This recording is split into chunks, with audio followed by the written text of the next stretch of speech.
وين سلامي هدي أنا أقولين مقعاقة معنيسا iyo waxa weeye waxa uu taagan yahay waxaad ku baran doontaa barnaamijkeenan aynu ka bilownay oo maalin kastaba laba magac hadii la yiraahdo aynu ku soo gudbin doono waxaynu isku raacin doonaa magac lab iyo magac dhadig magacaynu ugu horeysiinayna waxa uu noqon doonaa magaca Xanaan iyo magaca la yiraahdo Xamze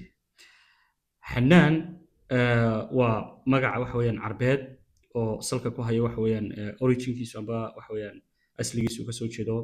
dhanka waxa weeyaan Carabta waana erey aad u qoto dheer oo inta badan laga la adeegsado marka laga hadlayo amba loo bixiyo macna ahaan waxa weeyaan qofka la doonayo inuu daryeel yeesho tusaale wuxuu tagay magaca Xanaan daryeel iyo koritaan waxay ka dhigan tahay in qofkaas la doonayo inuu noqdo qof naxariis badan aad wax u daryeela kana shaqeeya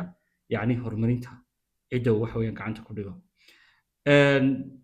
sidoo kale waxay u dhigan tahay ilaalin iyo nabadgelyo maadaama daryeel u taagan yahay daryeelkii si kale waa ilaalin iyo wax weeyaan nabadgelyo waa qof ilaalin badan dadka uu jecel yahay amba bulshada wax weeyaan sidoo kale uu ku dhex nool yahayna aad u ilaaliya una daryeela magacu markaas saas u taagan yahay maaha shakhsiyadaada haddii lagu raado inaad sidan wax u taagan tahay laakiin waa inuu u taagan yahay magacaaga lagu bixiyay qofkuna ay tahay inuu ku asteysnaado sidoo kale waa naxariis maadaama qofkii daryeel badan yahay wuxuu magacana wuxuu taagan yahay maadaama daryeel yahay naxariisna uu taagan yahay